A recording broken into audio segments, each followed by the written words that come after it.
Estamos de volta a mais uma série de reflexões no livro da Bíblia, agora no livro de Eclesiastes no Antigo Testamento. Nós já fizemos aqui a série do livro de Juízes, a série da carta de Paulo aos Gálatas e seja bem-vindo a mais uma nova série de reflexões bíblicas.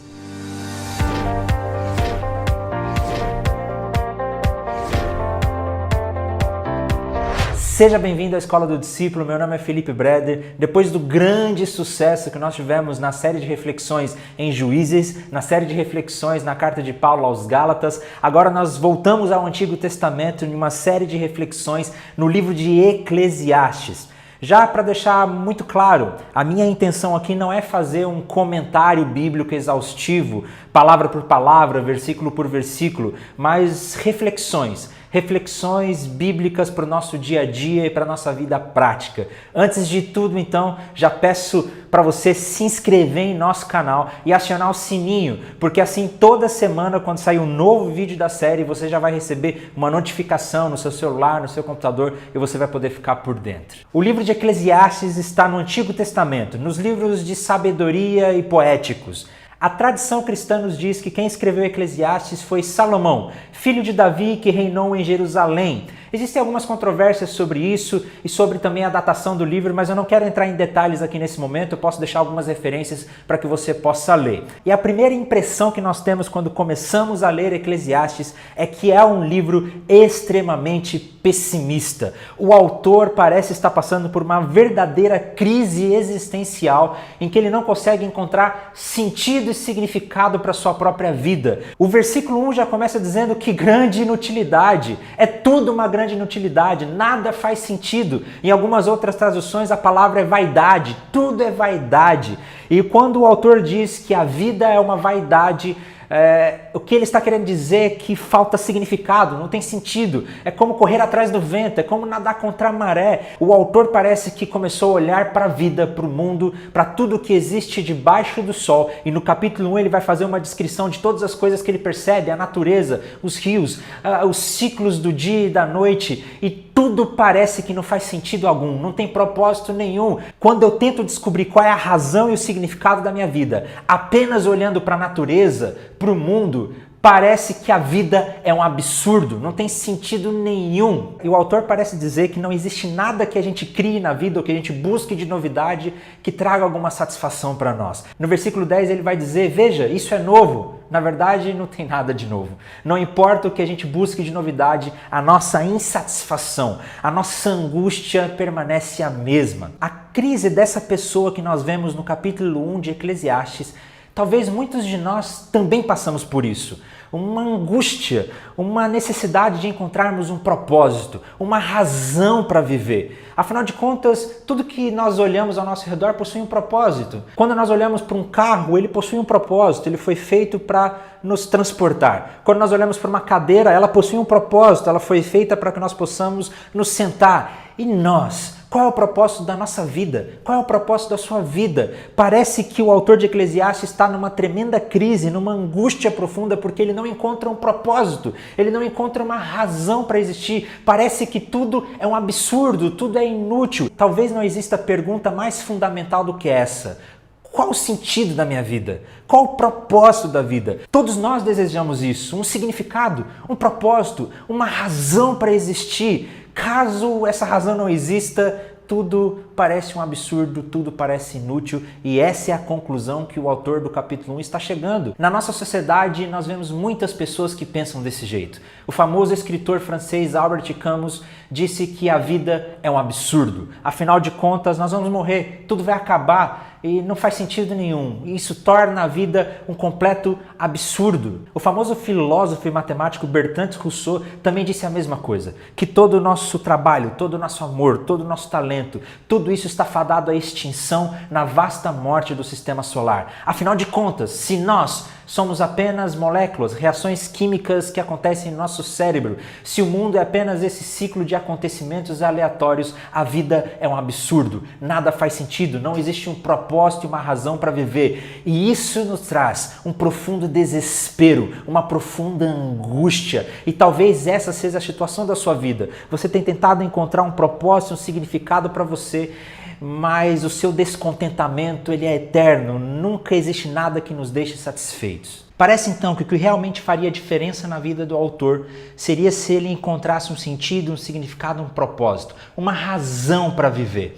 E nós vemos a partir do versículo 12 que ele tenta encontrar esse sentido. Primeiramente, ele tenta encontrar a razão para a sua vida através da sabedoria humana. E essa sabedoria que ele está falando aqui não é aquela sabedoria divina que nós vemos, por exemplo, no livro de Provérbios. Aqui ele está se referindo a uma sabedoria humana, ao nosso conhecimento, à nossa razão. E ele então tentou encontrar o sentido e o significado para a sua vida através do conhecimento. E muitos de nós buscamos encontrar o significado e o propósito da nossa vida através da nossa racionalidade, através do nosso conhecimento. Eu vou estudar mais, eu vou praticar ciência, eu vou acreditar apenas naquilo que eu consigo provar, medir e testar. O problema é que nenhum conhecimento humano é capaz de trazer resposta para a pergunta fundamental. Por quê? Qual é o propósito de tudo isso? Qual é a razão de tudo? Nós até podemos explicar cientificamente como todas as coisas do mundo funcionam, mas ainda não seremos capazes de explicar o porquê, qual o propósito. Eu até posso explicar fisicamente por que uma água ferve,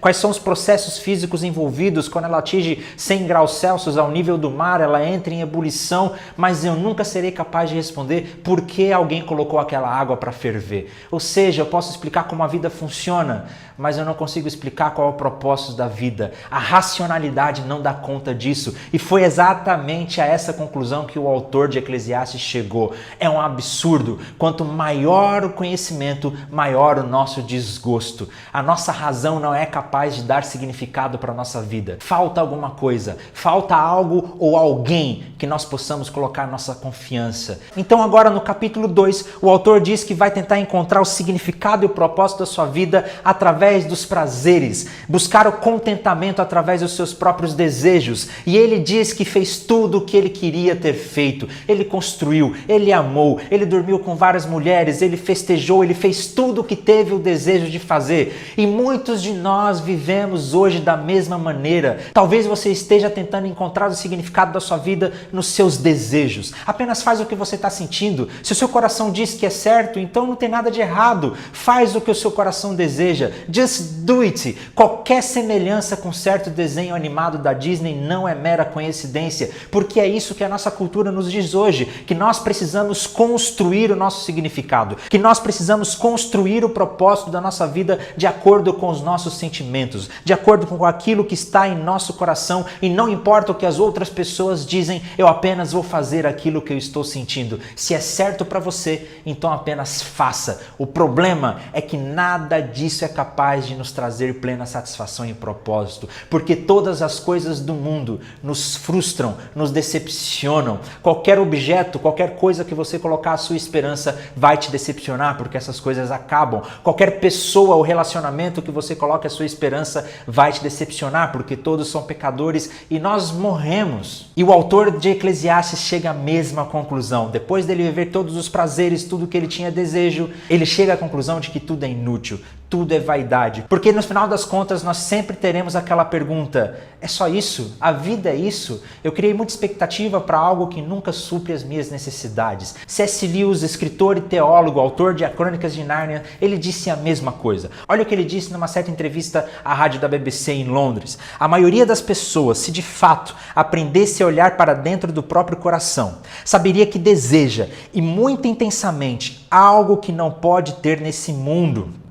Todo tipo de coisa que possamos imaginar se propõe dar isso a você, mas nunca cumpre a promessa. Os anseios que surgem em nós quando nos apaixonamos pela primeira vez, ou pensamos pela primeira vez em algum país estrangeiro, ou mergulhamos pela primeira vez em um assunto que nos entusiasma, são todos eles anseios que nenhum casamento, nenhuma viagem, nenhuma experiência de aprendizagem pode de fato nos satisfazer. Não estou me referindo ao que comumente chamaríamos de casamentos ou viagens mal-sucedidos, ou qualquer outra coisa do gênero. Eu me refiro aos melhores exemplos possíveis dessas experiências. Naquele primeiro instante do desejo, há sempre algo que nos agarramos que simplesmente desvanece pouco a pouco na realidade. O cônjuge pode ser bom, a paisagem do local excelente, o emprego pode até acabar se revelando bom emprego, mas aquele algo mais nos escapa, falta alguma coisa. Não existe nada no mundo capaz de nos trazer pleno contentamento. E o autor dos Gálatas chega a essa mesma conclusão. Se eu tento encontrar o sentido e o significado da minha vida nos meus prazeres, a vida continua sendo um absurdo. Parece que no final do capítulo 2, o autor de Eclesiastes está entrando no maior desespero ainda. Porque não importa como eu viva, eu posso viver de maneira sensata através da minha razão e do meu conhecimento, ou eu posso viver de maneira insensata de acordo com os desejos do meu coração e buscando o prazer, mas no final da conta todos dois morrem. Mas no final da conta todos nós morreremos, deixaremos de existir, e se esse mundo é apenas algo material, átomos e moléculas sem propósito nenhum, a vida então é um tremendo absurdo. E no final do capítulo 2 algo surpreende. O autor menciona Deus e ele diz que sabe que existe um Deus que está aí, mas mesmo assim a vida não faz sentido nenhum. Ou seja, tem alguma coisa errada. Há algo que precisa acontecer na vida dessa pessoa para que ele encontre verdadeira satisfação. E talvez você esteja passando por essa mesma crise. À noite, quando você deita na sua cama, talvez surja um sentimento do tipo: qual o significado da minha vida? O que eu estou fazendo com a minha vida? Qual é o propósito de tudo isso? Eu convido a você a vir comigo nessa caminhada pelo livro de Eclesiastes, porque nós descobriremos que quando nós temos um relacionamento íntimo com Jesus Cristo, que levou sobre si as nossas angústias, nós encontramos verdadeiro contentamento. O autor de Eclesiastes está nessa busca. É isso que o livro nos diz, que ele estava numa busca por sentido e propósito. Vamos junto com ele nessa busca por sentido e propósito e vamos descobrir onde nós podemos encontrar verdadeiro significado, verdadeiro propósito. Semana que vem, então, nós vamos entrar no famoso texto de Eclesiastes, no capítulo 3, onde tudo tem o seu tempo. Nós usamos esse texto de uma maneira muito positiva, mas nós vamos ver que o autor em Eclesiastes usa esse texto de uma maneira negativa. Tudo tem seu tempo, tudo é a mesma coisa, afinal das contas, nada faz sentido. E nós vamos continuar nessa caminhada. Dá o seu gostei nesse vídeo para que mais pessoas possam ser alcançadas, compartilhe e que Deus abençoe você.